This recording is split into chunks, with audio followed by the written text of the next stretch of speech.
magic from him, perhaps. It's a good ball. Racing. It goes towards Overrun. Brilliant save, it's in! Wolves has scored! Leicester City are in dreamland now! Vardy in the middle. This could be a huge moment. Vardy scores! And it's pandemonium in Leicester. Mahrez with his left, Albrighton with his right. It is Mahrez. It's a good ball in. Morgan's there. It's in. Leicester City score. It is a captain's goal from Wes Morgan, who lifted the Premier League trophy in May. He might have played a big part now in taking Leicester City through to the quarter-finals of the Champions League. Lift the trophy to the skies. Leicester City are the champions of the Premier League. 5,000 to 1.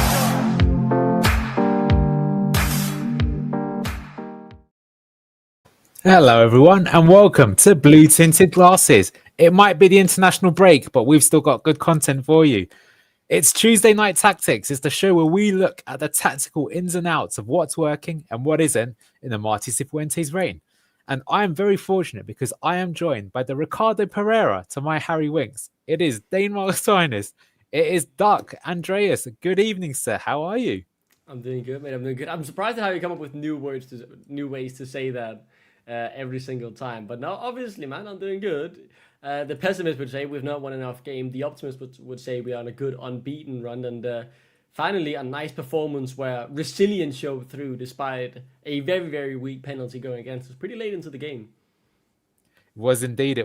Well, yeah, I have to say to you, actually, the analysis is the easy bit. The dad joke at the beginning is the hard bit, and that's the thing that I stress about every week. I copied it from the second tier podcast, which I'm not normally a fan of, but that bit I do like.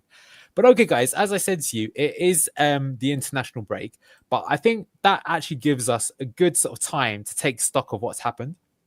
Marty has actually been in charge now for 10 games. Obviously, one of those games was a cup game, but 10 games, I think, is an accurate assessment where you can kind of look at what's happening. Now, usually every week, Duck and I play a game and I ask him, what do I think I'm going to talk about on the show? But for 2 weeks only, I'm not going to do that. Sorry, Duck. And the reason for that is that I want to be kind of clear as to what we're doing. So we've got kind of a three-parter. I've got a feeling we won't get to the last part tonight, guys, but that's all right. I'll keep you hanging for next week, and we might have some more to talk about that. But we're going to look at three things. We're going to look at some Swansea analysis. We got a win, finally. After 4 draws, we got that much needed win, as Duck said. So let's look at why that happened, what we felt about the game. But then what we're going to spend some time on is some analysis of Marty's team and tactics. I think as the season's gone by, and I'd be interested to get Duck's viewpoint on this, I think he's figured out who the best player is in certain positions. Whereas certain other positions, I think he might still be as baffled as when he started. And we'll talk about that when we get there. You can probably guess what kind of positions they are. But go on. Yeah, I mean, I think some of it he just doesn't have the men he wants in certain positions, right? And I think some of that is, for example, striker, where you could say, yeah, Karanza, he has signed him. But Karanza doesn't seem like that type of player. I think it's more just what can you realistically get for £0 and close to the deadline, right? So, yeah, it is what it is. I think, though, he's got some good additions in as well, though. Most importantly, Jordan James, who very much seems to be a Marty man. Yeah, and we're going to have a special section on that, as you could probably imagine. So let's start with this one. Part one, let's start with Swansea City versus Leicester City. We won this game 3-1, but it was a tough game. So I've got a lot of stats here, and you probably can notice I put more stats on here than I would usually, because I think I wanted to sort of tell the whole story. So I have to say, actually, Doug, that the thing that surprised me after the match when I was looking at the stats is that I didn't expect them to be like this, because watching the game, firstly, I do have to say, I think Swansea were really, really good. I actually think they were one of the best teams we played this season, despite the result. But I did think overall that we were pretty superior, and that, I almost felt like the floodgates had opened after Fatawu got that belter. But if you look at the stats tell quite a different story. So Swansea actually bossed it in terms of possession in the end. Now, the XG is going to be skewed because they had the penalty, but even in open play XG, they did quite well. And I think the big story is they actually managed to outpass Leicester, which is, pretty impressive. They had 4 big chances, supposedly. I'm not sure I believe that, but that's what the stats say. But what I did want to say, which I think is good, and this is the reason why I felt it was, I wouldn't say it was a good performance, but I think we did sort of see maybe a bit of a clue as to where we might be going under the Marty reign, is that I had 17 shots and we had 7 on target We hit the woodwork twice. I started to feel that certainly in that last 20 minutes that we were really starting to click. Maybe that's just my opinion. What did you make of the game overall, Doug? I thought we were by far and away the better team. It felt, I don't want to say less control, but once you were in possession, as we had 20, I want to say rough minutes towards the end of the first half is the way to phrase that, where they had a lot of the ball, but they weren't very dangerous with it. Like, obviously, we all said that can't carry on, because if they get 45 more minutes, they should probably score a goal. But that didn't happen in the second half. We came out well. I think I want to mention as well, there are so much talking about this testing the keeper. We had 12 shots inside the box, so that 7 on target could very easily have been 9, 10, 11, right? If the finishing quality had just been that slight bit better. And that's definitely testing the keeper. And I think for Swansea, yeah, they had some decent passes and they didn't give too much away in the beginning.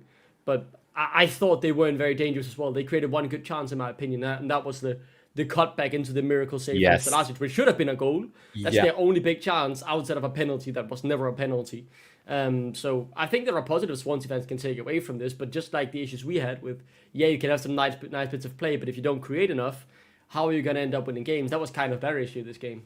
Yeah, but once again, the blue tinted glasses hive mind works. I feel very similarly. I feel like the penalty was like out of nowhere.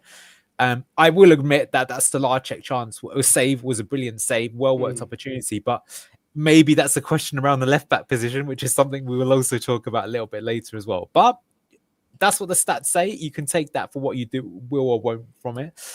Here's the momentum of the game as well. And, like I said to you about that final 20 minutes, that's why I got excited, Duck, because that is, I think, like the most sort of like, oh, good God, the Leicester machine is working sort of thing that we've seen. Look at that momentum. I can't remember seeing that all season. Yeah. And what is the reason for that? We will discuss that when we get there a little bit later, because I think that there might be a reason. And I think it is a sign of some good things to come. So let's go with the starting lineup. So weren't too much differences here. Jeremy Munga started instead of Steffi Mavididi for the second game in a row. Mavididi, of course, was injured, didn't feature at all in the squad. Bobby de Cordova-Reid kept his place as the number 10, even though Aaron Ramsey had come back from his suspension. Only played 60 minutes in, but he had played quite well against Wrexham. I think the surprise for most of us was that Patson Daka kept his place, because against Wrexham, he wasn't particularly special one way or the other, but he kept his place up front. And then maybe less surprising was that Ricardo did come back into the team at the expense of Hamza Chowdhury. I don't think that Ricardo can play every week, but he definitely is part of the strongest lineup when we can have it. And that meant that Jordan James was the midfield 8 next to Harry Winks. So looking at our lineup, what did you make of it? I mean, maybe you could say as well, no Victor Christensen instead of Luke Thomas. That could have been a change as well. What were your thoughts on that? I mean, that's probably the only one I would have been demanding heading into that game. I think Daka, I wasn't truly pleased with his performance in the game against Wrexham, but he did have a nice assist, and I haven't been really pleased or fully pleased with any striker, so fair enough. And I thought De Cordova-Reid showed really positive patterns of play, I want to say, in the number 10 role. So I understood him keeping the spot. Maybe in hindsight it would have been better with someone else, but heading into the game, I was very much pleased with the lineup, yeah. Yeah, I think with Patson Daka, it surprised me a little bit. I said this on the pre-match show that I felt with the sort of team that they are, that you might want someone who's better, a bit more technical on the ball. But I guess what I forgot is that Swansea, and we'll come to them now, is that they play quite an expansive style. They had Russell Martin as manager a while back, and they will pass out from the back. So I think Marty recognised that, and he wanted a striker that could press intensely. And as we'll see a little bit later on, that did actually lead to a chance. So that's, I think, why they went for it. As for Swansea, like I said, I was quite impressed with them. I didn't know too much about them going into this game. What I'll say, I'm surprised of his rating, but this guy, Ji Sung-yeom, the Korean winger, he was having Ricardo on toast in that first half. And I actually think that as soon as he came off, all of a sudden, Leicester really got into the game. I don't think it's the only reason we got better, but he was certainly someone to watch out for. But they were pretty decent. And I think the fact that we made their centre-backs and their goalkeeper have good ratings probably shows us that, we want to do things. Bourbon Fox says, against that sort of team, you want a striker that is not shite. I think the problem is, Bourbon Fox, which one of our strikers is that? And we will discuss that a little bit later. That's certainly a position that we haven't managed well. But yeah, that was Swansea. They played a kind of 4-3-3 themselves. Good in possession. They matched us pretty well. Of course, I want to mention as well, the DM they have, Marco Stamenik from Copenhagen Academy, played Champions League, obviously brilliant player. anyone would be lucky to have him. Of course, Copenhagen Academy, best of the best, right? No, Fair that's enough. obligatory out of the way. Let's move on. Whatever he says. All right. Well, look, I like I said, I was quite impressed with them. I think given their resources, they played pretty well. So let's just get straight into part one. You knew we were going to do this. We've got to talk about what's got to be an absolute, signing of the season for us. And it is, of course, Jordan James. Brilliant performance from him. Have I got it here? I just need to find it. I'll find it. I wanted to play the Welsh national anthem. I haven't got it here. But yeah, I think for once, it's really good to see that we've got a great box-to-box fielder that's joined the team. This, I think, is the Kiernan Dewsbury Hall replacement that we've much been wanting, and he's really delivering the business. I think compare him to Sumare, right? And their strength, I want to say, are very much similar, but Jordan James is just more, because Sumare can turn on the ball in the defense, make the tackle, and move the ball up into the final third, but he can never do the final third himself. Jordan James can do the final third himself. Plus, he's just less lazy. He runs more, makes more intense sprints, goes in for more tackles. So it's basically like Booba on steroids, or a non-lazy Booba who also has the ability in the final third. It is the Dewsbury Hall replacement. It is very much. So let's get right into it. And I think the thing that really impressed me in this game is that what we said on this show the last few weeks is that Jordan James has clearly got the ability to get up and down, but he's not crashing the box enough. And I've got to say that in this match and in a previous one, that is the element that he's added to his game. He's arriving in the box at the right time. And that means that he's that free man often, which means he gets the ball, which means he can make things happen. And what's really good about him is, unlike Booba, who's never scored for Leicester, or Skip, who's never scored for Leicester, Jordan James has got that ability to finish, as we saw in this game. And he could have had more than one goal. So here's quite early on in the game. Got Wout Faes on the ball. This actually came from a corner. You can see that Jordan James is pushed right up. The two of them here, that's actually Bobby Reed's circle. So Jordan James is here. But the ball ends up falling to him. And look at that great effort he has. And it just narrowly goes over the post. And you can see, look where his position is. He's right up there in terms of Daka, pushing up high, showing everyone that he's a threat. And luckily for us, that threat came just very soon thereafter. And look at his position here. This again came from a corner that he actually took. It kind of has a little bit of a, gets dealt with initially by Swansea, but falls back to Jordan James outside of the box. Great technique. Look how many men he's got to beat. And boom, he whacks it into the corner. What a play. I mean, what did you think about that? I didn't think he had that in his locker, to be honest. I'd heard he had some finishing in his locker, right? But not that level, of course. That's elite level winger finishing, right? We'd like to see that from Abedidi every other week. Then he'd be in the team every single week. But yeah, I mean, absolutely brilliant. More than I expected from him. And it just seems like he wants to take on more and more duty and responsibility, which I really, really like. He wants to have the ball. He wants to be impactful. He wants to do well. I love it. He's not a shrinking violet. And whilst we will be covering other players in this analysis, keep your eyes out for Jordan James throughout the show, because you can see that it's not just the goal scoring. That's, of course, where he'll get the headlines, but his overall play was very good in this game. So here we've got a little bit later. This is where he almost got a second. Now, what I'm liking about this again is I have been saying again on the show that I don't think when we attack, we are committing enough people forward. And I think that was a big improvement, I think, especially later on against Swansea, where we really started, I think, to start feel ourselves as a team, and we really started pushing up. So look how many people are attacking here. Again, look at Jordan James's position. I love to see that. He's parallel with Fatawu, so he's right on the edge of the box. This time, actually, Luke Thomas has pushed up to inverting as the other attacking midfielder. But here you can see the schemers. So you've got Harry Winks, you've got Ricardo, you've got Yannick Vestergaard, you've even got Wout Faes here. But these guys are good at building. So in this particular sequence, Winks gets the ball. He plays it back to Vestergaard, drag the man with him, open up the passing lane to Ricardo. Ricardo's going to receive the ball. He's going to have a quick scan, and he's going to make that quick run here, quick ball into the half space here for Jordan James potentially to get on. Look at his eyes. He's already looking. He's already thinking, yeah, give me the ball. That's what I want to hear. Ball comes to him. Now, what I really like about this is actually Ricardo, it's not the best pass, to put it kindly. In fact, it was a bit of a clanger. But look at that in terms of showing your all-round game. Jordan James gets his foot to the ball in front of the Swansea defender, manages to use his strength to push him out the way. And now, despite, again, having all these men on him, he's going to go for the chance himself. But what I want to say here again is, look, again, I've criticised the box crashing for Leicester. So now you've got Aaron Ramsey on the pitch. Look how much higher he is. You've got Patson Daka. You've got Jeremy Munga there. You've even got Thomas and Winks here in case the ball gets dealt with. But he decides to go for it. And wow, look at that. He beats the keeper and he comes off the upright for the post. So unlucky not to get his second goal of the game. Very classy display from him. Look at that. Even as he took that shot, he fell on his feet because he was getting wrestled by the other players and he still managed to get a shot away. Very, very impressive. Well. Like, really, what a player, man. I'm not going to sit and repeat myself, but what a player. He played really, really well. So here we go. This is some data from LCFC Data. Do follow them on Twitter. Really good account. And his last 2 appearances, 168 minutes played, 82% passing actually. But look at that. 9 key passes, 2 goals, 1 assist. The complete player. That is so impressive in terms of your all-round game for someone that's only really played 4 or 5 times for Leicester. And what I love is this touch map. And again, like I said about the box crashing, look how much more he's getting into that area. Look, even up here he's getting way further up. He's willing to go left and right. This is really, really encouraging. And honestly, I'd go as far as saying it's quite frightening for the rest of the championship, because if someone like this is finding their feet this quickly, he's only going to get better, in my opinion, because as the other players around him understand what his game is like, they're going to be able to feed him more often and he's going to get chances. And I think the big thing, as we said at the start of the season, is where were those goal contributions going to come from? The big difference to this team compared to the last time in the championship is we're missing Jamie Vardy, who scored 17 goals, and we're missing Kiernan Dewsbury-Hall, who also scored 17 goals. So that's 34 goals that you're down. Right now, the striker position we don't know about, but this guy's already got now 2 goals in I think 4 appearances, only 3 of which are starts. That's really, really good. So what are you thinking about JJ?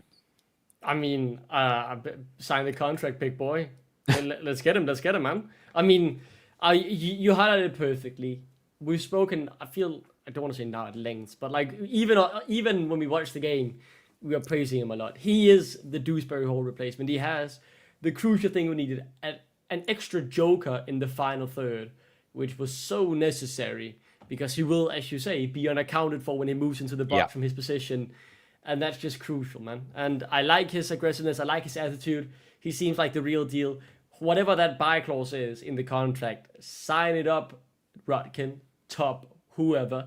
And then we got to get JJ to sign the big contract, man. We need him. What a player. What a player. For everyone that goes to the ground, yeah, future captain for sure. When Yuri Tillemans was on loan, we all used to sing, sign him up, sign him up. That's what you've got to be singing for Jordan James whenever he touches the ball. You've got to make him feel welcome. But he looks like he's really...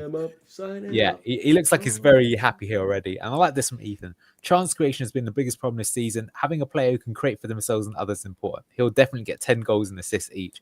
He does look like that type of player, I think, especially because in this system, he's going to find himself free quite often. Yeah, he really could. Yeah. Go on. Well, so let's move on then to the next player then, which is Patson Daka. So as we said about this particular game, we still don't know who the striker is. I think the honest answer is we should sign someone else if we could. But he went for Patson Daka in this game. But I think Patson Daka in his last 2 games, whilst he's been the sort of same classic Daka in terms of his finishing, he still hasn't scored this season. His all-round game, though, is something that makes a difference. And sometimes that is important to your system, right? That like if all the parts are working, then maybe he necessarily isn't going to be the hero, but someone else will score, which we saw in this game. And so Patson Daka, he was in this team to press. As I said, look, here's an example. Swansea were trying to play out from the back. Patson Daka rushes in, wins the ball back. He plays it into Abdul Fatawu. And, Fatawu, even though he had an unbelievable moment or 2 in this game, which we'll come to in a second, if you look at this, we actually should have scored here. He should either have cut in with his left foot and he's got the angle here, or look at Bobby Reid. He couldn't play the ball there. He had a bad first touch there, Abdul Fatawu, and he got dealt with. But that all came from Patson Daka pressing, which was something that was very important. And we saw that against, like what I think Marty said at the start of the season, is based on who the opposition is, he's going to select the player based on them. So he basically, I think, if we're playing against a team that likes to pass out from the back, we might well see Patson Daka because he's good at pressing, right? If you're against a team who's going to play more of a deep block, but they're not so good aerially, you probably see Karanza. If you need someone who needs to double up and make more space, that might be Ayew. That's what I think we'll see, but let's judge later on. And here's another opportunity where Patson caused some damage. So you can see again that Swansea going to play the ball back to their keeper. Look at him. I love that. Like a gazelle, almost Ousmane Dembele-esque, although of course without the talent. But the way that he would press. That's but yeah. Yeah, gets onto it there and causes some problems for the keeper. And the keeper ended up, I think, kicking it straight out, which won us possession back again. So you look at Patson Daka, and yeah, I mean, look at this with his touch map. The one thing I'll say is I was speaking to Luke, Mr. Leicester City Down Under, just earlier today, and he said, "Oh, I've noticed that Patson Daka in the last 2 games hasn't been playing the false 9 role." But actually, that's not true. He actually was playing the false 9 role as well, which I don't think suits him so well. But we did see that assist he made for Jordan James against Wrexham. But here you can see his touch map again, that I think he did attack the box more often than Jordan Ayew probably would have done, mainly through pressing. But you can still see that he did drop deep quite a lot to receive the ball and play the 1-2s with the attacking 8s. So now with Patson Daka, what did you make of his performance overall in that game? I mean, I thought it was all right. We know where his qualities lie, often off the ball, right? I think one of the things I've mentioned of my annoyances about Ayew is the fact that even if he 9 out of 10 times lets the ball go at a good time, when he doesn't, it's very clear. And I think Patson Daka doesn't have that issue. His issue is more when he releases it. He maybe doesn't release it correctly because the first touch could be a bit weird, the pass could be a bit wonky. But I thought he did well this game. I really do like the aggressive pressing, man. And yeah, hopefully Marti learns to incorporate his strength and hide those weaknesses as much as possible. Or maybe, who knows, he just improves his first touch and passing a bit. But I doubt it after having a year with Enzo and still looking like this. Well, I'll be interested to see in the next game if he starts or not, because normally you say don't break up a winning team. But at the same time, I think, he wanted to rotate and rest some of his strikers too. So we will see what happens. Let's move on then to Wout Faes. Now, this is someone who obviously divides opinion quite a bit on our channel. I think a lot of us didn't even think he would be here, but he's come into the team since the window's closed. I think we have looked better in defence. And I will say for this one, I think, he's going to get a bad rap for this. I think, he gives away a penalty in this game, but I put here foolish Faes, but I think he was very unlucky. I think the big thing you'll say is, do you need to make a challenge at this area of the field? And, you could say he doesn't need to, right? But at the same time, if you're going to make a challenge, the most important thing is to make the challenge and make it successfully. But as we'll see here, well, I mean, just so you know, this Swansea player, he's actually asking for a corner there. He's not even asking for a penalty, right? So this is how much of a bozo the referee was in this particular game. I can't believe he gave that. You can see Faes' face as well. And that's the thing I want to just quickly mention as well. It was not just Faes. I even saw it, I think with after the first goal from Jordan James, Winks was looking really elated and he cares, right? If he really didn't give a shit, he would just head down. The mentality at the very least to be complaining. It is obviously a very rash decision and idiotic, I want to say, from the referee, shambolic refereeing to give that as a penalty. But you saw the passion in him, right? It's all well, this can't be. And it's a small thing, but it's really nice to see that even Wout Faes, who by no means wants to be here, at the very least, there is some care about the fact he's given away a late penalty, which is nice, and not the head just dropping and, oh, it is what it is. Fuck it, I don't care. It's the small things, right? Yeah, that's something that Marty said after the game, which I think is true. But what I was just going to say on this is I think if any other player in the team, well, maybe not Vestergaard, but if any other player in the team had this given away from them, I think we'd have been a lot more sympathetic. If that was Fatawu that made the challenge, I think people would have said, or Munga, right? Or basically, I think even Vestergaard, because he's at the very least been very open about, he's happy to stay and fight for his place, with people just disagreeing that maybe that's, we all still want to kind of see a new guard take control, right, and be the leaders. And we're still not quite there yet, but at the very least, the old guard seems to have put more effort in, which is nice. What do you make of this, Doug? Does he divide opinion? He's our best defender and a massive pillock. We all agree on that, don't we? What do you think about that? I think some are just more sad that he's our best defender. I still think, honestly, Vestergaard edges him out just a little bit because his strength is much more clear. And he does have less mistakes in him, even though he still also has mistakes in him. But yeah, we are obviously extra harsh on him because he's been so vocal about wanting to get out. Or not himself, but agents and whatnot, right? And yeah, I think if this was anyone else, they would be getting less hate. And I think they still think, though, even if people are saying, oh, he shouldn't have made the challenge, I've not heard a single one say it's the right call to get the pen. Yeah, exactly. Well, there you go. That was something. So, good question we had earlier here. This comes from Noah. He says, where does Aaron Ramsey slot in then? The Cordova Reed gives us experience and leadership, in my opinion, and it was telling that Ramsey was left out. Now, that is true, and I think Ramsey was left out because Bobby Reed was actually pretty good against Wrexham, but he was surprisingly disappointing in this game. And we're going to have a little section on this a bit later in the second half of the show when we really dissect the number 10 position.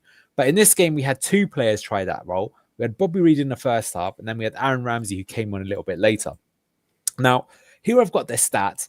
And really, if you look at the stats, they're not really going to tell you much, if anything. They're very similar. Although I will say that Aaron Ramsey, he came on in, I think, minute 58. So he had not as much time as Bobby Reid. And I think that is quite telling that he had almost the same amount of touches despite having, let's say, 10 or 15 minutes less to play. You can see their passing accuracy was pretty much the same. Ramsey did play some more passes, which I think is important, or long balls, in other words. In terms of duels, fairly similar. Actually, Aaron Ramsey did lose possession quite a few times, right, which was a bit disappointing. I think that was, for me, actually the most disappointing thing about Bobby Reid is against Wrexham, he was receiving the ball in good areas, but he was laying it off really nicely and linking up the play. He looked very good in that position, in fact, and it just seemed like the bozo gene was back in this particular game. But I do think that in this game, even though he didn't make that much difference individually, Aaron Ramsey, I do think it's a fact that as soon as he came on, the team played a lot better. And why did they play a lot better? Well, keep an eye for the rest of the analysis on this position. I've already shown you once for when JJ almost scored his second goal, the position that Aaron Ramsey took up. And here I've got their touch map. And I think this is quite telling because you can see that Aaron Ramsey here, he did box crash. You can see he also played a lot more centrally at times. Whereas we look at Bobby Reid, I would say he's inconspicuous by his absence in the fact that he never really gets into the box or attacks centrally.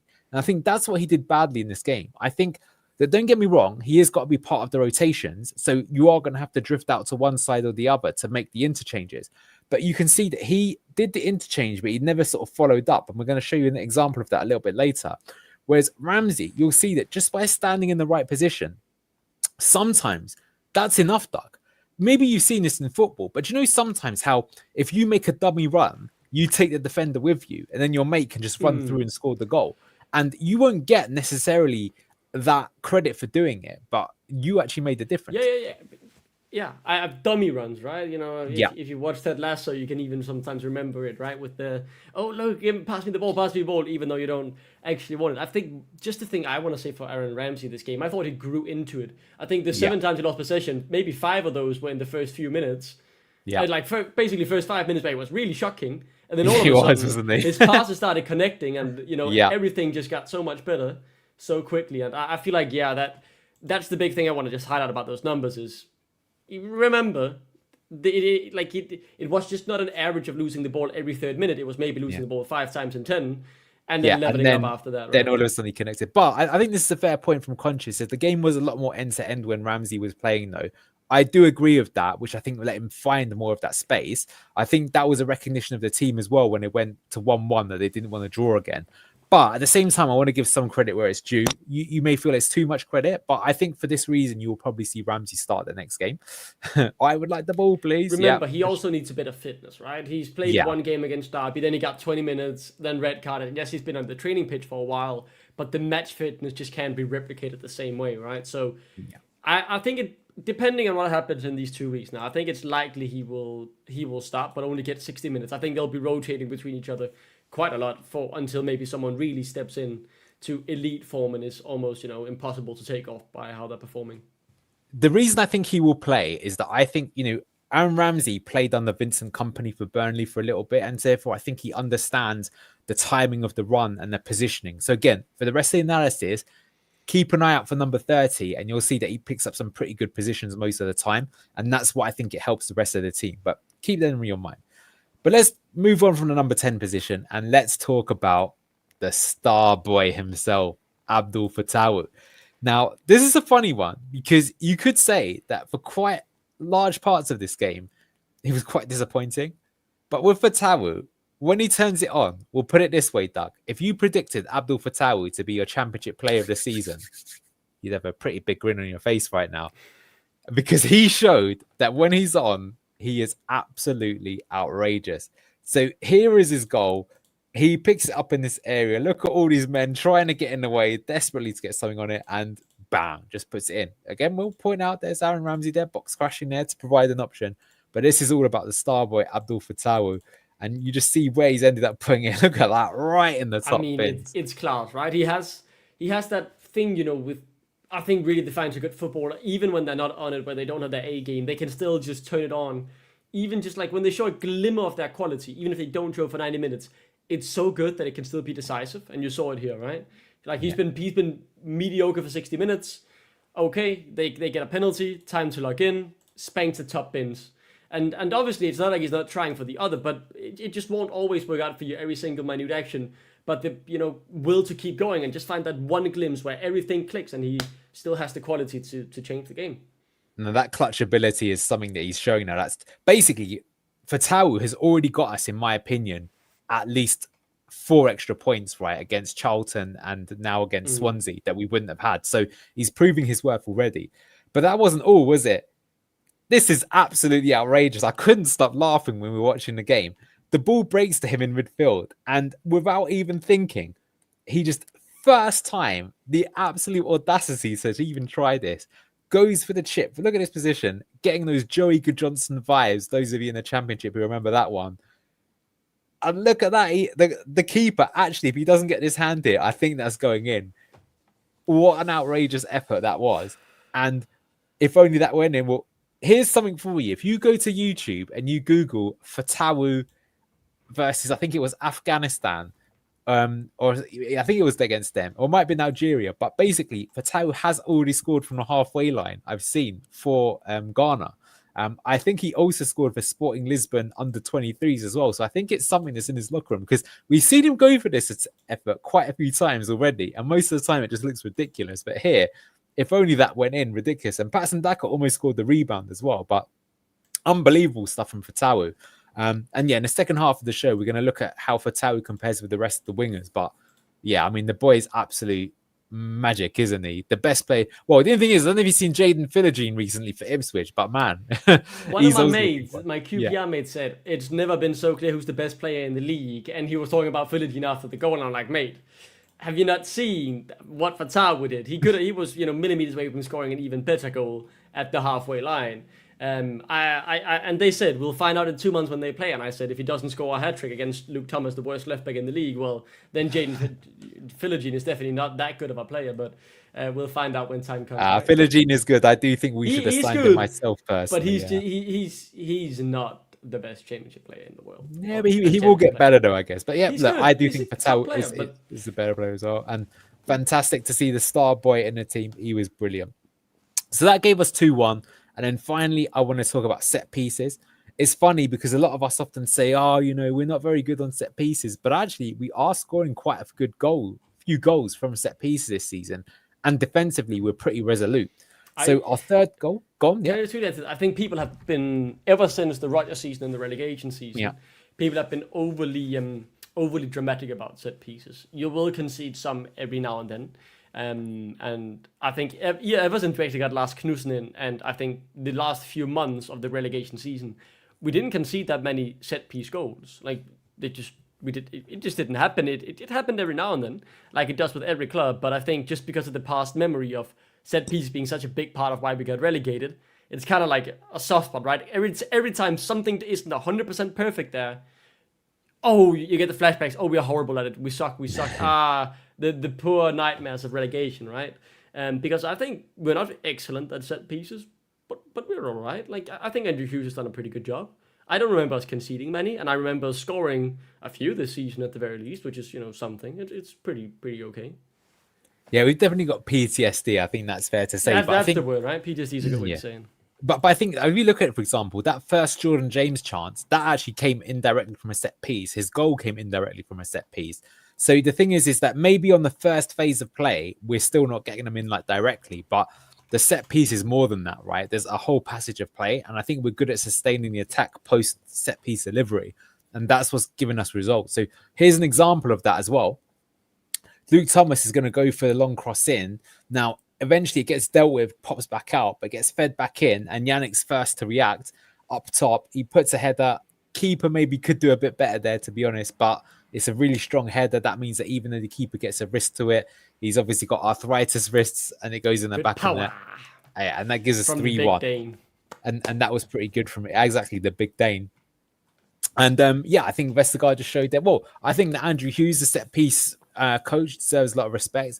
we look pretty solid from them, and we have scored a few goals. Yes, I'm sure we could improve. We're not Arsenal, but equally, we're not Leicester relegation season either. So we're doing quite well there, I think. I think maybe I'll have a look at some of those numbers before one of the next time we do this, and we can talk about that for a bit, because I think it's interesting to have a look at. Obviously, it's pretty big in Denmark, right? FC Midtjylland, very famous for their set pieces. Their set piece coach just got sold to Newcastle. I saw, yeah. And I found out in their locker room, or like in the cafeteria, they have an XG table, but from set pieces, like who has scored the most goal from set pieces and conceded, and they make sure they lead that table every season. So maybe that's what we need to do, which is also crazy because it's very anti-football in my opinion, but it is what it is. But I say that like in a game where it's so sort of like fluid that it's always going to present itself as a really high opportunity to score. And this coming from nowhere, it needs to be a priority and seen as a scoring chance every time. But see, I think that is now the attitude within Leicester. You say too many lackadaisical corners that are slept on, but I think if you look at our creativity from set pieces and what we're trying to do with them, we've definitely improved. I think we could be better, but we are definitely be better, you know. But Conscious says, yeah, please let's not be Arsenal. Watching them line up as a set piece is the most tedious thing in football at the moment. I do somewhat agree. It does sort of take away the joy of the game, but look, you know, if it's effective, it's effective. That's what you can say. So they were the goals that we scored, but I did obviously want to touch then upon some other things in the game. So next one, I think, is what I'm calling lame left backs. We'll talk about that a little bit later as well, but I think this is a problem position. What do you mean about that? I'm seeing one very good left back in. I'm joking. They're both poor. I don't see any good left backs on this screen, to be honest with you, unless you're talking about yourself or even me. I'm actually pretty good fullback, so maybe get me in, Marty. I could do a job here. I'm gaining some weight recently as well, so I'm probably bigger than Luke Thomas at this point. To be fair, Victor Christensen didn't play any part in this game, so I can't really judge him. But here was the moment. So this is where Swansea almost scored. That was probably their best open play opportunity in the game. You can see here that we're defending in the regular 4-4-2, so everything kind of looks good. Thomas, though, he's kind of caught in his position where he doesn't know what to deal with the wide forward, or does he deal with the number two? Number two is being dealt with quite well by Jeremy Munga here. And he kind of does this. He gets sort of lost in the shuffle. The ball gets played in behind him, and that is danger zones, loses his man. And that means that it's panic stations at the back pretty much. The winger here, I think Ronald was his name, then slides in the cross, does very well here. Striker gets to it, and that's an outstanding save from Jakub Stolarczyk. But that could easily have been, I think in the Premier League, that's a goal probably that's conceded. You've got to watch out for that. And I think just the frustrating thing, especially in this position, is that defensively we're quite well set. Yes, there is a man he has to deal with here, but he's not 2-on-1 here. This is just, I think, a little bit, look at Ricardo. Look, he's tight on his man there, even though there's two men there potentially that he could have to deal with. So something we've got to watch out for. And, I think that's the issue that we've said with the left backs, is that they're neither adding a dimension in terms of the attacking game, and they also look a bit weak in terms of the defensive game. So I don't think they're offering in either position. Whereas, you could say Ricardo in this game, he was having a bit of a tough time against their winger, Eom. But in terms of an offensive display, Ricardo was adding a lot. So, what do you make of the left back situation? Or should we just wait for later? Because I think we are going to discuss it. I think we just cook, no? Yeah. I don't know. I think a Luko will be good there. I think a Luko could be very good. My main issue with Luke Thomas is indecisiveness. I would like to see him commit, especially when we're in such a solid position. There's not a runner that will be coming into the space. Munga is following that man, so why don't you just close it down? And I thought VK did better. I don't think he did perfect when he came on. He had a few Bosa moments as well, so it's just not a good look on the left back side, right? And I think you can see teams trying to exploit it. Yeah, well, that is the weakness that you should target with Leicester, and it could be a position we strengthen in January if we get that far. Next thing I want to talk about is which winger. So Mavididi didn't turn up in the squad at all because he had a bit of an injury. That meant that Jeremy Munga could start. And, well, I said we're going to have some Munga glazing. I'm not going to let you down. Finally, we'll look at some stuff that Munga did, because I think he did quite well in this game. So here was early on in the first half. And this also is going to show, I think, how good Jordan James was again. So Winks gets the ball. He plays it into, this is actually Bobby Reid. This is one of the few things Bobby Reid did, which was quite good in the game. Joint in here for the rotation to be the extra man. Plays the ball back in here for Jordan James. And now you can see that we're going to attack. JJ's on the ball. You've got Jeremy Munga head down the wing. Daka's got two men that he's occupying. Fatawu going to make the opposite side run in case we want to switch the ball over to him. And Jordan James, really nice weighted ball there. He's going to play it into Jeremy Munga. Munga's got the ball here now on the touchline. And this is, if you were the defender, if this is me, I'm already crapping myself because you do not want to be one-on-one against Jeremy Munga. He does look at that. I've got that perfect frame there. Lovely little body feint and shift onto his right foot, cuts inside. And look at that. He goes for an effort. And it's funny because this one, the way that he struck the ball, it was so casual. It was very sort of Jimmy Floyd Hasselbank-esque, where it didn't really look like he struck it with much power. But when you saw what the keeper did with it, he actually got a lot of power from it. So nice and threatening. And again, look, I've circled JJ here again. So you remember how I've been talking about box crashing. Look at where he's got to in the box there. Bobby Reed, I won't be too unfair on him, although I will say that in this move, perhaps again, it shows you that maybe it's his age, his lack of energy. Because, you know, he obviously does start the move, so maybe it's a bit unfair. But if you look at his starting position here, you really want to be attacking with 5 here, right? So by the time we do get into the box, he has done well to get into this position, but I think ideally you want to see him here, right? So something to keep an eye out for. But that was good from Munga, and I put here maturing Munga. You can definitely see that he's adding more and more to his game. The positional side is coming alongside that natural technique and flair. Really exciting to see. And then in the second half, he always scores again. So here we've got, actually, I think this is, who is this? I'm actually not sure. There might be Sumari at this point in the game. That's the yeah, who's coming into the game. Yeah, you got Ramsey ahead of him now. So again, that's what I want to see from the box crasher. You got Daka here as well. Sumari plays the key pass. And again, going to see the rest of the team pushing up forward to try and support the attack. Daka does really nicely here. He's going to drag his defender away to make some space for Munga. So Munga can cut in inside on his right. Let's fly. Not the best one here. Bit tame in terms of the power that he gets on it. And it's an easy save for a keeper. But what's interesting is this is Munga in the number 10 position, potentially, which is something that has been speculated. So you can see that with this sort of system, you have the fluidity to cut in. But again, I just think if you compare him to Mavadidi, I just think that Munga is more dynamic and he offers a lot to his game. And he is another, you mentioned the joker in the pack. I think Munga's got that about him, where if it's a tight game, he is a sort of player that can make the difference either directly or indirectly. I think there's a very encouraging display from Jeremy once again. And crazy to think that a 16-year-old can be that good. What did you make of Jeremy Munga? What more is there to say, man? He's really, really good. I just like his confidence, right? I feel like it kind of oozes into the rest of the team, going for the shots here. Willing to take on his man, and he's smart with it as well. He doesn't just do it headlessly, and he often gets something out of it, even if he beats him and then another man comes, he will find a pass, or he'll make another dribble, or he'll find a way out of it, and he just doesn't feel like a 16-year-old playing, man. He looks way above he's playing well above his years. Yeah, I'm going to show you some stats later on that are going to back that up as well. Very impressive in Munga. And then finally, talk a little bit about the striker dilemma. So Karanza came on late on, and the only thing I just wanted to add here that I think was a bit disappointing is that he could have done better here. He probably had the clearest opportunity that any Leicester strikers had this season. Then we got good old Yannick on the ball. His passing is so underrated. Plays a lovely ball. I've said it's world class for more than a year, so give myself some credit there, by the way. Championship class. Anyway, he manages to find, I think that's Booba again. Booba gets the ball. Actually, that might even be someone else who's cut in there. Again, look at Ramsey's position. I like that. Rotated on the left to be a box crusher. Ball's played in first time through into Karanza. To be fair, he timed his run very nicely to be onside. Gets onto it. But when you're in that position, I mean, if you're a striker, especially if you're confident, you know, you were expecting a player to score at that point in time. He could hit it first time. He decides to take an extra touch. And at this point in time, you want him to either go around the keeper or stick it bottom left. And in the end, the keeper ends up making a challenge and it kind of falls away. And that was a bit disappointing. I mean, he only had one chance, but I think this team is crying out. You just want to see him do more there, right? Like, you want to either see him really test the keeper, or like this just felt like the worst of the worst. Just nothing really happened with it. Because even if you don't score, I want to be giving a standing ovation to the keeper for the work they did, but this just felt simple. It didn't feel like a big chance, even though it was, probably one of the biggest, most clear-cut chances of the whole game. Yeah.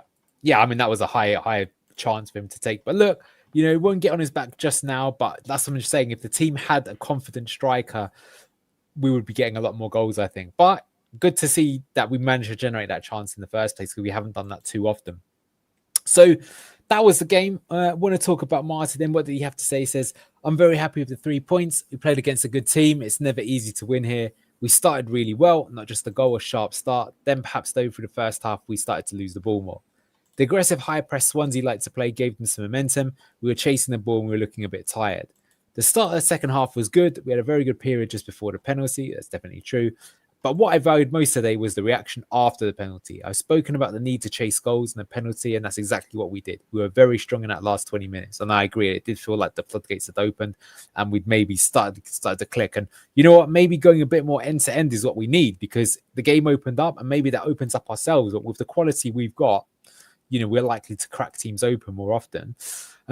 So as a result, what do we think of the Swansea game? Here are my thoughts. I thought it's a great result, but it was a tough game. And I think we relied again on individual brilliance rather than a team performance. Jordan James, give that man a round of applause. What Fantastic signing. Yeah. And surely the box-to-box replacement for KDH that we've needed.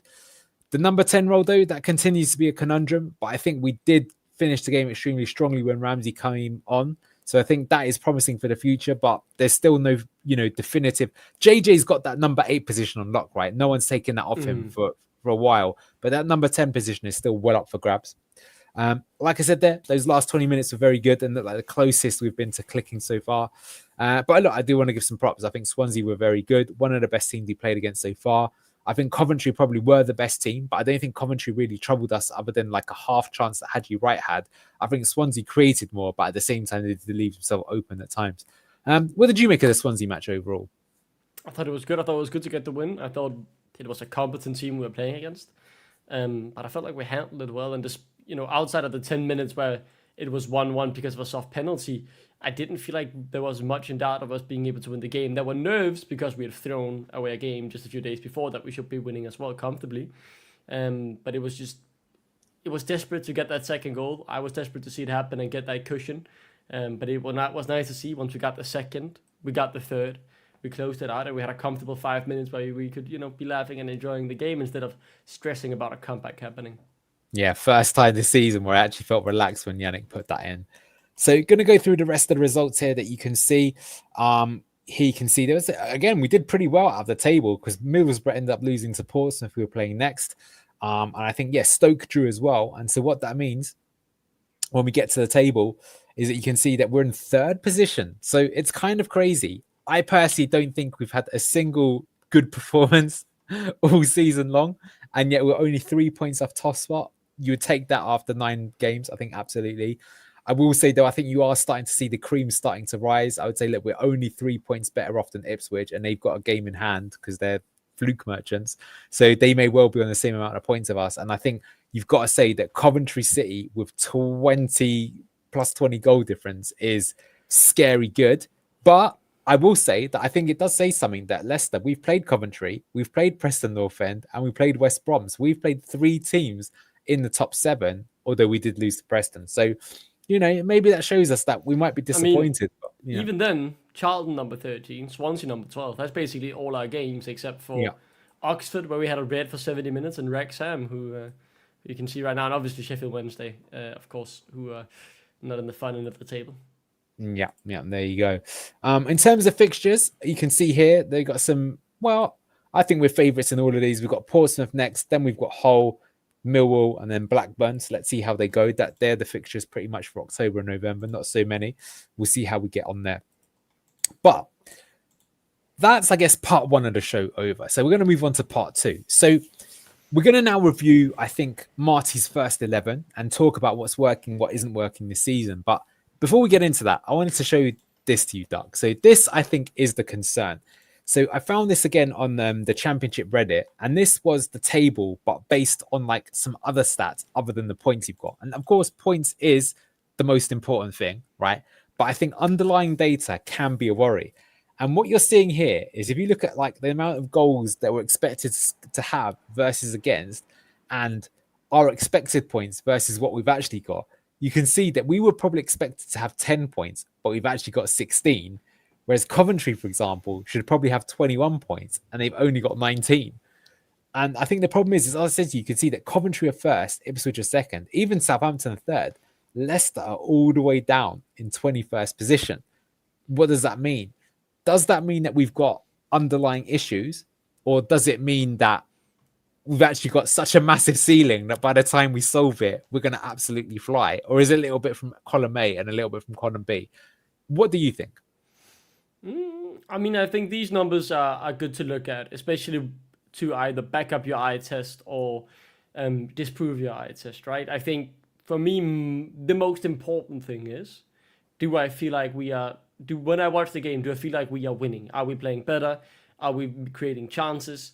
And if I think about this game we just saw, yeah, I felt like we comfortably deserved the 3 points, that we were the better team, due to some underlying factors like XG being very high on a penalty kick, of course, and the other good chance they created, and some other way, they won on XG. Does that mean we didn't deserve the 3 points here? No. Yeah. I'm going with my eye test there, saying that's a deserved 3 points. We were the better team. Were there games where I feel like we've been lucky to get away with it, where the data would back that up? Yeah, the Charlton game, for example. Lucky to get away with 3 points there. But yeah, the numbers here are good to look at.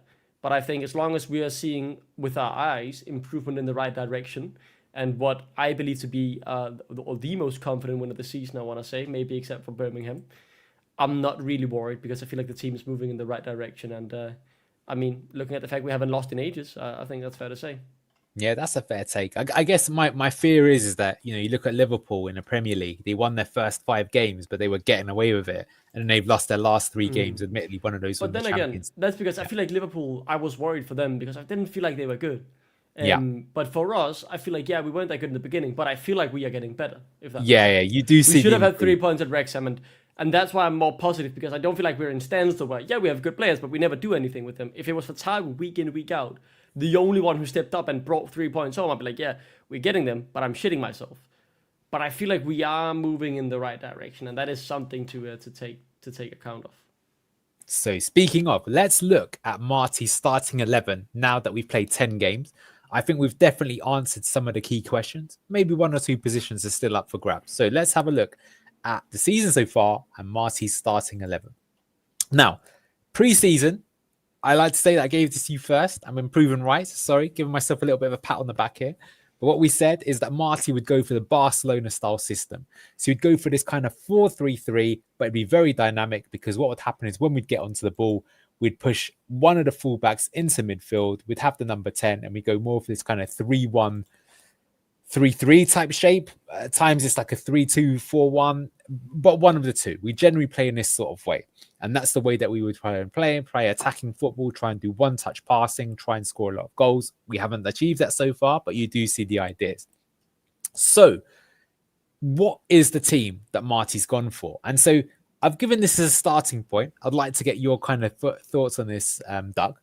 But I think as the season's gone on, we've tried many players. We've tried Okoli, we've tried Skip, we've tried Nelson, although only for 1 game. We tried Hamza Chowdhury. But I think we are now starting to see what our strongest team is. And you can either agree or disagree with this. So I think we've got Jakub Stolarczyk in goal. I think Yannick Vestergaard has come into that central centre-back position and been elite at it. He has made a few mistakes, of course, because of his pace, but I've got a little section on him coming up. Harry Winks, he is the regista. We said he would be. Wout Faes, if I'm being honest, I didn't think he'd even be at the club at this point, but he stepped in for Okoli and done well. Now, that left-back position, I've marked it in red. Luke Thomas. Yes, that, sir. I think, is a worrying position. I'm not so sure about it. I think Jordan James, he is that position now. You can see, like I showed you in that analysis, I said to you that he would probably be on the left-hand side. Where's he playing? He's playing on that left-hand side because it means that Ricardo can come into the team. And Ricardo showing his class playing next to Winks. Fatawu, the star boy, one of the best players in the championship, even if he's not, he's number 2. Now, I have not marked this as red. For me, I don't think this is even a debate anymore. I think Jeremy Munga is the better player than Mavididi. I still think they will probably share the games 50-50 because you don't want to be starting a 16-year-old every week. But I think Munga's the better player. He's actually got a goal and assist, which Mavididi doesn't. And so that means the other 2 problem positions are the number 10 and the number 9. Now, for now, I think he will start Ramsey, and I think he might start Ayew. But that's what we're going to just start with. I won't ask you just yet because we're going to go through the positions now. But there you go. That's probably what our best team is right now. Good comment from Tower. The bulk of that is still Enzo's team, absolutely, which has pros and cons depending on how you look at it. But we do know then, looking at that team, that there were certain key positions. And I want to talk about who might have started and who's going to end up playing that position. So the first thing we said in this kind of system from Marti is that ball-playing defender had to be a very special player, right? They had an important job. Their job was to maintain possession, but also to play those great through balls, playing through the lines, playing those long diagonals. And at the start of the season, Duck, this is the one thing I got wrong. So I said at the start of the season that I think Ben Nelson was going to play there. He'd been very impressive in pre-season, but as we found out, Ben Nelson right now, he's not even getting into the squad. What do you make of that? Are you surprised? And do you think there might be a bit of a falling out behind the scenes between him and Cifuentes? No, I think that's jumping to conclusions. My personal opinion would be I want to see Ben Nelson in the squad. I want to see him get more minutes, but with Wout Faes ended up staying, of course. Okoli staying, that changes a few things. And then the one time he got a cameo appearance, not a cameo, but got a full 90 minutes against Huddersfield, he had a shocking 45 minutes, which, definitely didn't help. And then Wout Faes started getting eased into the squad again as the window closed, and that pushed him down the pecking order. And I don't think he's bad. I still think he could be a big part here, but it is very much you get your chance, right? And you better hit the ground running. And yes. It's tough coming in as a young player, trying to assert your plays when you get few opportunities. But let's just say he doesn't play much until January, starts the FA Cup game and has a blinder. All of a sudden he could be having a bigger role, right? Who knows? Yeah, or he might get loaned out. We'll have to wait and see there. He's 21 years old now. That's the worry. And I kind of feel like if he's not playing now, he'll never play. Like, is he just another Will Alves, Sammy Braybrook? Or is he going to be a Jerry Munga?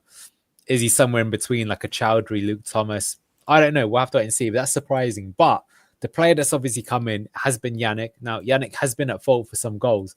But here is his stats from this season. And I mean, look, this is why the way that it's going, he's going to end up being in the championship team of the season because these stats are absolutely ridiculous, right? You can see that in terms of a ball playing centre back, quite simply, Doug, there is no one better. There's no one better in the division. It's not even close.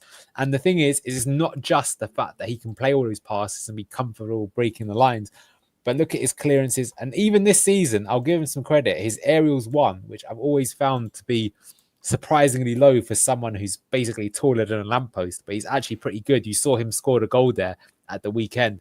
So, yeah, I think you see it. When he's in the team plays better. When him, Winks, Ricardo, they're in the team, all of a sudden they build from the back. That's the Enzo system. It builds up, and then the midfielders and strikers can do things with the ball. So, look, I want to give you the opportunity to glaze over some Danish players. What have you thought about Yannick so far this season? I think he's been he showed his strength as we knew them, right? I knew the ball playing was good, but it was just hard to show when you didn't have the ball much in the Premier League season. We all still know he's slow. We know he can get caught out by it. But that would be punished less when the players are less capable in the championship. He can get away with more mistakes. That's why I maybe feel like he doesn't have a mistake in him each game now, because it's so rarely they are able to capitalize off it. Whereas in the Premier League, they were. I think the coach suits him now because Marti wants to play a position-dominant football where he needs someone who can play those diagonal passes. He's the best at that. We didn't want to do that under Ruud, so playing him in a high line didn't help much. I think his mentality throughout all of this has been pretty good. Like, even if he's had falling out with managers, he's never let him go in front of saying anything negative about the club. And I'm surprised to still see him here. But I'm very happy with how he acted this transfer window. Basically, didn't go out forcing a move. The rumors was he said, if they want me to play, I'll happily play. And he's not put many foot wrong. And yeah, I think you can see how low some of his defensive numbers are simply because he's not gotten himself into much trouble where he'd have to dig himself out of it. Interesting comment here from Richard Houston. He's a standout player. Do you know, Richard, you could actually make a fairly compelling argument that he's been our player of the season so far, given that he didn't kick up a fuss, has played every game and has played very well in most of those games. He has made some mistakes. In next week's show, we will also talk about some of the tweaks that Marti's made during the season. And after that Preston game, he did make a big change to the team that I think has protected Yannick and made him look a bit better. But yeah, outstanding so far. So that's the ball-playing defender. We also said at the start of the season that the regista position was absolutely key. Right now, Because of people wanting away, we started the season with Samari in that role. We tried skipping that role. It didn't really get the team cooking. There was only one answer, wasn't there, Duck? Harry Winks. Our Pep Guardiola. He is our Pep Guardiola. Wow. And I mean, just compare him to I don't want to sit here and hate on Skip, but man, the difference between those two, it's night and day. The way he takes control of games in the championship is unbelievable, and it very much feels like the coordinator, the guy with the band, right, who just sits and directs them all. I look at those numbers. I mean, this is absolutely ridiculous. I will say one thing, though. These stats do actually show you why he struggled so badly in the Premier League, because you can see that in terms of defensive contribution, he doesn't offer you anything. But to be honest with you, Pep Guardiola himself for Barcelona was pretty similar. This guy is the metronome. He is the heartbeat of the team. He is the guy that picks up the ball from the centre-backs, drives the team forward and gets them playing. And look at those stats. That's exactly what he does. Top percentile for passes attempted, passes completion, and also that he's always been talked about Mr. Sideways and back. But look at his progressive passes, progressive carries, and even his successful take-ons. I actually think this system suits Winks even better than Enzo's system, because sometimes he's a single pivot, so he has to drag the forward anymore. And if only Winks could run for Premier League level. I think Winks is a bit unfortunate that the modern game has got so physical in the Premier League that's why he can't compete with it. I feel a bit sorry, because I've told you, I'm a Timu Harry Winks, right? If you're not 6'2", if you can't run for days, if you get pushed off the ball when the ball's been played high in the air like it is these days in the Premier League, it can be a big challenge. And he just can't deal with it. But at this level, in a possession-dominant team, Winks looks great. And I would say, if it wasn't for his slight unprofessionalism early in the season, he's easily been our best player. One of the best players even in the Championship. When you see him dominate the game, it's glorious to watch. He's really, really good. I remember why 2 years ago I was banging the drum about being so good. And Skip won't get a sniff while James and Winks are fit. I mean, I think with the Skip thing as well, is a Skip cannot even play as the Regista. The player who has done it when Winks has been out of the team is Samari, but Samari cannot dictate the game, as Duck says. Or what do you think about him? I mean, you've already glazed him, but same thing. Because my fear is, Duck, is that I said this in the Enzo season, that if Harry Winks gets injured, we're in trouble. And he didn't get injured, but what happened is Winks lost his form. And I don't think it's a surprise, because when you're playing 3 games a week and then you get to February time and you're knackered, you might start going off form. That's exactly what happened last time. So, any slight fears around what happens if Winks starts to lose his form a little bit? Yes and no. I mean, of course, there'll be some nerves, but I think he'll keep up the level. I think Sumare and Skip are better than the replacement. We have someone who can at the very least do 50%, 40% of what Winks can do. Whereas when Winks dropped 80% in level or completely looked like a shell of himself because he was playing so much, you didn't really have anyone who could replace him to anywhere near the same level. Whereas now you have, even if it is just a third or half of what Winks can do, it's something, and we can see us, and we know that we can drag ourselves through results, because we saw it in the beginning of the season. We can drag ourselves through games even without Winks, and yes, they'll be tough, but we can manage. If he gets an injury or if he needs to be rested a single game, we can still make it work, even if it's just not the same level. Yeah, let's hope so. All right, the next thing I wanted to talk about was the concept of the free man. So this was another big thing that I said was key to the Marti system. And what we said is that the way that he would play, because we'd have this 3-1 shape, it often mean that you'd get a free man here. And this could be either the fullback that rushes on, or it could be a box-to-box midfielder. And you can see here, making that late run, surging into the box and scoring.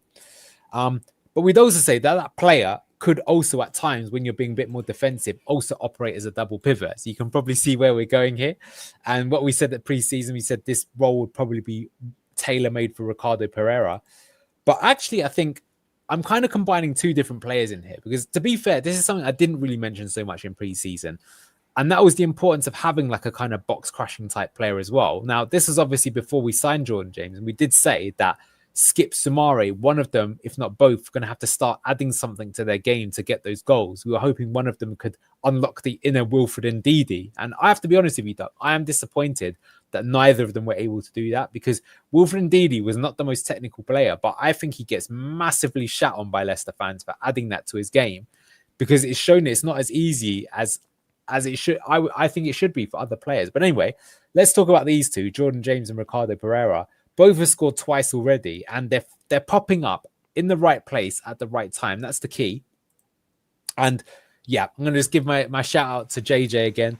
I mean, these stats are brilliant. For someone who's played very few games, he's just good at everything. He's just good at everything. And, It's absolutely I think crazy. it's worth mentioning here as well, right? If you look at it, that's for the past year. So that's the 1,100 minutes he's played in a year. That's not a lot of minutes you've played in a year.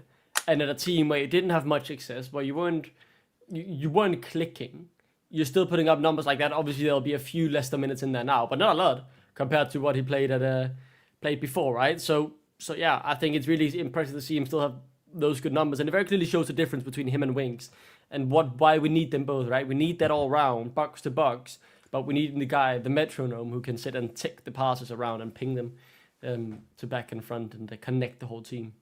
Results and performances have improved as JJ's been moved into the number 8 position. I don't think it's surprising that those two things are both true. Will be interesting to see how JJ plays against England. I mean, that might be a step up for him because it's Championship to Premier League. But what I will say is that I think that JJ is showing you that, for me, he looks like a player that will be a Premier League player in the future. And I said that when we signed him, why it's exciting. I still can't 100% say he will guarantee make the step up. But I think when I look at players like Adam Wharton, Jared Bowen, JJ looks, in my opinion, better than Bowen, even as a different type of player. Adam Wharton, maybe not, because he's very good, but good there. And it's an interesting question from Adrian Sheffield. It says, could James play Regista with Page in his place in emergency? It's a good question. What do you think, Doc? I think maybe he could, and I think Lewis Page wouldn't mind being drawn a bit further back on the pitch when we start seeing him again. I think there's no doubt as the season drags on, at some point injuries will happen. At some point things will start to go wrong. Some will lose form, and I think Lewis Page can find his place again in the team. Do you know what, Adrian? I think that's a really good shout. I think we mentioned it earlier in the show, but the thing that he's not getting enough credit for, JJ, is it's not just he's arriving in the box, but look at the amount of key passes he's playing. Like, the guy's got good vision. So he possibly could. I think the only issue is that if you don't play him in the 8, you are taking something away from his game. We're going to come to it in just a second, but JJ even played as a 10 in some of the games. And in my opinion, he wasn't even that bad compared to the other people that we tried in that position. But you put him in the 8, and he looks elite. It's kind of funny how Winks has the 8 shirt and JJ has the 6 shirt. They should swap them over because that's their position on the pitch. But he's very good. Like this comment, JJ's what Skip would look like if he took that trip to Turkey. Perhaps so. And then let's just move on to Ricardo. I had to get slightly different data because he hasn't played that many games. You're using what there for your data? I think it's a called Danish Scouts. Yeah, very good guy. Follow him on Twitter, guys, if you want to look at some good Danish talent. And also just talent in general. He has a brilliant website where you can find data, not just of Danish players, as you can see Anil showing here. And you can make him do grads, you can compare it to other leagues. The data is brilliant. The guy is lovely. It's a lovely person. And yeah, WW Danish Scout. Just want to give him some flowers there. He's incredible. Yeah, he does great work. And what I wanted to say with Ricardo, again, coming back to that free man, is I said that Ricardo would find himself as the free man often in Marti's system. And with his technical quality, I think he's going to score a lot. And he's already scored 2 goals. He could have scored a 3rd goal. I forget which game it was where he had that 1-1. I think that was against Coventry. He had a good chance. Assist, pass into final third. I mean, obviously, the sad thing with Ricardo is that he's getting old. I mentioned to you that against Swansea, I did think he struggled a little bit defensively. And he is still going to have those. But I still think you've got to have him in the team. Because I think in this system, again, I mean, Enzo did change it sometimes to have like a 3-1-6 instead of the 3-2-5, and Ricardo was that additional forward.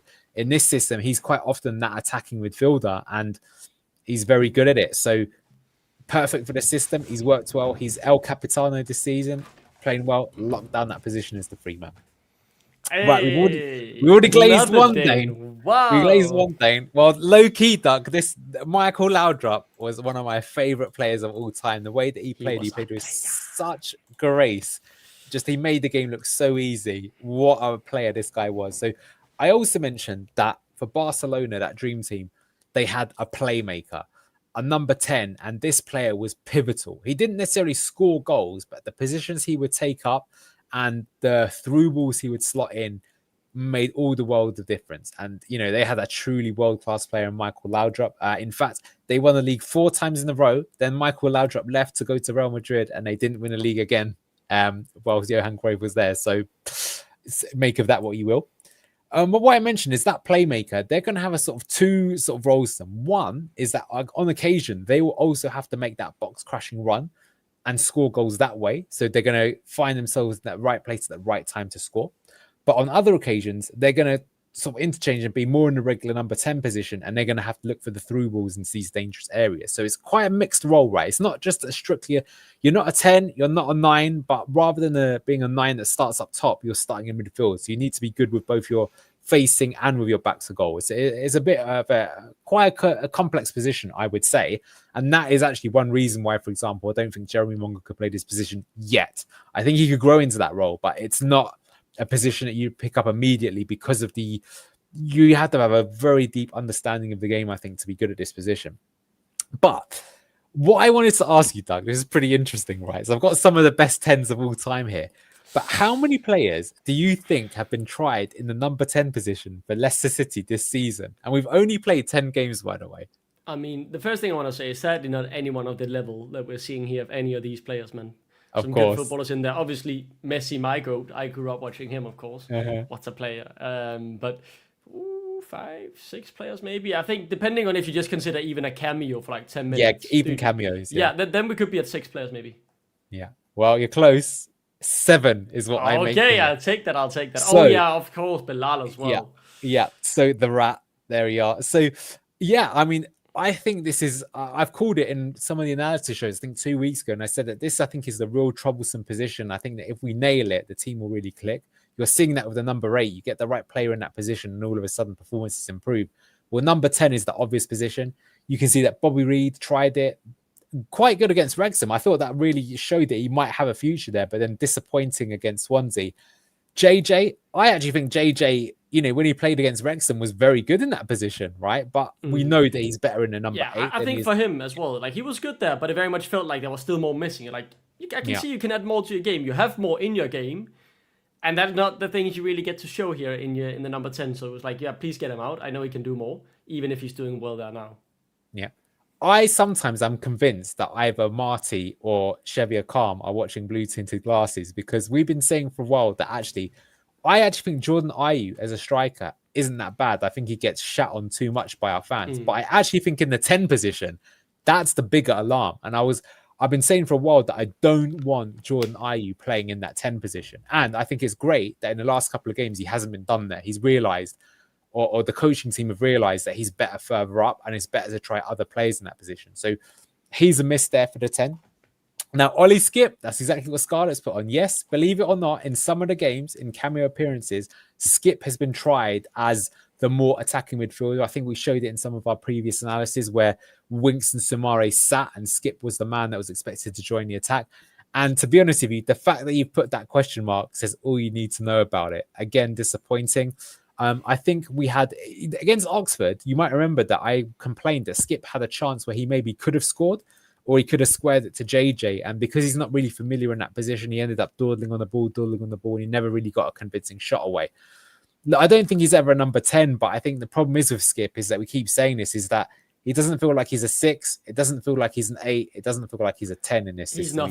He's nothing. Yeah, and that's really poor to say, because look, the player next to him in Lewis Page, I mean, look, I think it's the right decision that he's not in the team, because he looked pretty raw when he came on, right? But as you said here, right, I think Page did a decent job, but maybe he's not quite ready yet. Totally agree. I think you can see for a 17-year-old that this is a kid. I'll be very interested to see what he's like when he's 19, 20 years old. If I'm being honest, I think he probably should go on loan so he can just play every single game, and maybe he has to go on loan to League One. But I will say that if I compared him to Oliver Skip, I saw more from Lewis Page compared to Skip in terms of, like, look, he made that goal for Abdul Fatawu against Birmingham by the way that he ran on to win the ball back and gave it there. He gets himself involved. He was taking some shots. I think it was against Preston where he ended up getting hauled. So, yeah, he's not the answer either right now, but I think he showed more than some of the other people. Then we've got Bilal. Bilal actually got 2 assists in his first game, but after that, he obviously went on strike. What a prick.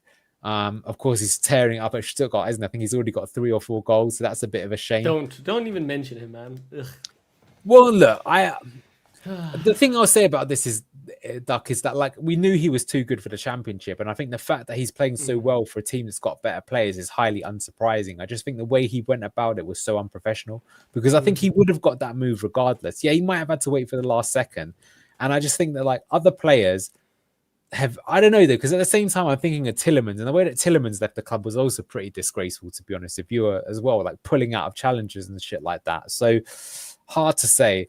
And then finally you've got Aaron Ramsey, who had one of the worst debuts I can remember, but to be fair, in the last game looked quite promising. So I think going forwards it's going to be between Aaron Ramsey and Bobby Reid for that 10 position. But I think we really need still, like for me, if I'm being honest, I think the left back position is a problem, but I think if we get, like, if Ramsey starts adding goals to his game or assists, I think the team's going to absolutely cook, right? We're going to be very, very good. And so far, I think the fact that we've tried 7 different people in these positions and failed is showing you that we have not found that number 10. What do you think? I want to say as well, at the beginning of the season, you had Bilal for the first game, but then you didn't have either him, Ricardo Reid, or Ramsey until September, after the international break. And then you didn't have Aaron Ramsey for 3 games again, because he got a red card for 20 minutes in, because he was a bit of a bozo, with that tackle. And Ricardo Reid was coming back from injury, so he couldn't play him fully. Like, I understand why so many players were used, especially because it's such a key role. You got to try different things to figure out what works. But yeah, I mean, I think now it's very much settled on Aaron Ramsey and Ricardo Reid, and then they'll battle out about who can do the best. Yeah, I do think this shows you, though, like I said to you, why I really like Marti is that he's not that stubborn. He's trying things out, and any manager is going to have to take a while before they find their best team with the tactics. So I think the tactics will work. He just needs to get the team, but I think we're starting to get there as we've seen as the season progresses.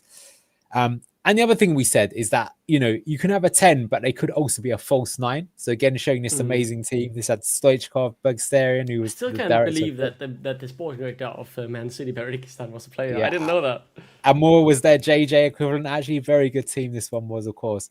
So I wanted to show you our number 9s and the various options. Now, the thing I've got to say here is that if you looked at these stats, it would show you that Karanza is the one that you should go for. But the thing is that that's a lie, because those stats are coming from his time at Feyenoord, right? And he hasn't played enough matches in the English game for us to really show it. But I thought this would be interesting to have a look at it here. So what you can see here is you can see that Jordan Ayew, if you look at his stats, they're so good, actually. But the stats that are poor are the ones where you want a striker to do it, right? His shots total, his assists, and his... I mean, to be fair, his shot creating actions are very good, right? But he's creating these actions for other players, which is what you want maybe from a false 9 position. But what I would say is I think he is getting like a rough deal. He definitely needs to add to him. That's the thing that's missing from his game. But that's why I feel that, like, if I was going to pick the best team right now, I probably would start with him up top, even though everyone will hate me saying that, because I think of the 3 options, he showed that the team plays the best when he's there. Now, next up is Patson Daka, who started the last 2 games, which surprised me. Maybe not the Wrexham game, but definitely surprised me the Swansea one, just because I thought he'd bring Ayew back in because we had the international break coming. And what you can see is that Patson, you do have to say that regardless, he friggin' puts in a shift, right? The tackles, the blocks, the clearances, the guy, he's got that Red Bull mentality. He will press like a monster. And you saw that, and he generates chances from that. Right, but you can see that even though he tried to play that false 9 position compared to Jordan Ayew, is just look at that. He just cannot do it.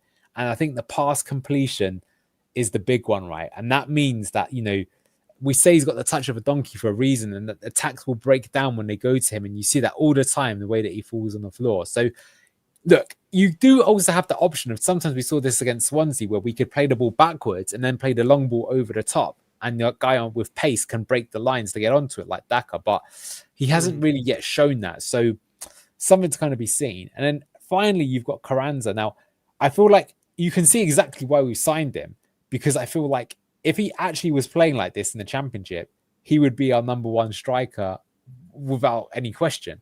And to be fair, he did time his run to make that one-on-one opportunity for himself against Swansea, but he missed it. Look, Vardy's even missed one-on-ones. Everyone does it. But that's what we're looking here. But it's the first one, right? You just started. Yeah, that's the problem. You really want to... Yeah. Especially when we've been lacking that, right? You really just want someone who comes in and, gives you that confidence that, he will score more than he'll miss. And he might actually do that. He could score the next 2, right? And then have a pass like over 50% conversion rate. Yeah. But missing that, that was just the clear shot to get off running, right? And really show yourself. Yeah, so given what I've shown you there, who would you go for then? I would go for Ayew. Yeah. And the reason is, it's very simple actually. Now that Ayew won't be alone in the box anymore, you've got a box crusher finally.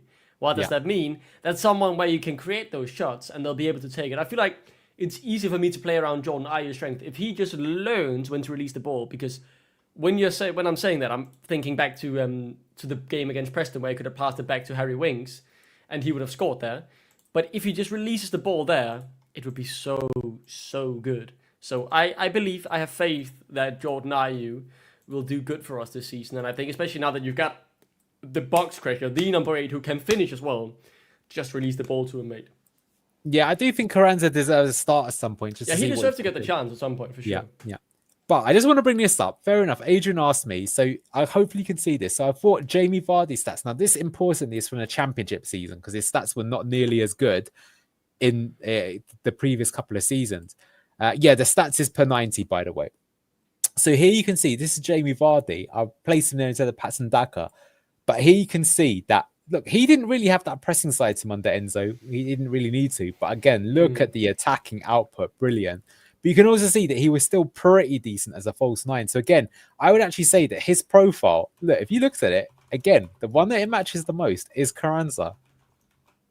Very interesting that. So that shows you why we've signed Karanza. They probably based it on Vardy. But, I mean, this is a fair point. Karanza does look a bit ponderous. That surprised me, actually, when he came on. I didn't expect him to be as slow as he maybe did. He looks quite championship, put it that way. You can make of that what you will if that's a good or a bad thing. So that's the false 9. Let's then go, I think this is my last section, in the wingers. So here's an interesting one. So, of course, there's one winger that's always going in the team. That is pretty obvious. But I wanted to show you how all the wingers maps up. This is again per 90. Now, apologies, I couldn't get that nice radar chart. The reason I couldn't get the radar chart is they don't have Jeremy Munga's data on either Danish Scout, boo, or on FB Ref, which is the other one that I use. So I got this from FOTMob. But this is still pretty interesting. You might have to squint your eyes to take a look. But here's how all the wingers kind of map up. And unsurprisingly, Fatawu is just the boss man. I'll bring up the defensive stats in a moment. But pretty much Fatawu is the best at everything. But I think if you look at Mavididi and Munga, what surprised me of this is that, I know that Munga has done well in patches, but I thought that he might still be overall the worst player. But actually, if you look at it, what's kind of interesting is, get this, Munga's actually taken less shots per 90 than Steffi Mavididi, right? But looks more effective. But you can see that his expected assists, his passing accuracy, his dribbling, his dribble success, touches in the opposition box, he's just more effective in terms of an attacking player. So it's a debate. I'll ask you, and just to be fair to you, Duck, here's the defensive stats. They haven't got the aerials. Now, to be fair, that is maybe the reason why Mavididi's in the team as a starter rather than Munga, because he's just older, right? So he's going to be better in the air. But again, it surprised me, is Jerry Munga's actually better in terms of his duels won and recoveries in the final third. So, to be honest with you, it kind of just says to me that Jeremy Munga should be starting. What do you make of that in terms of the wingers? I think with current form, I 100% agree. I want Steffi back to his best, though we know the numbers can be way better than what we're seeing here, right? Mm-hmm. I think it's one of the most common substitutions we'll see basically every game when they're both fit.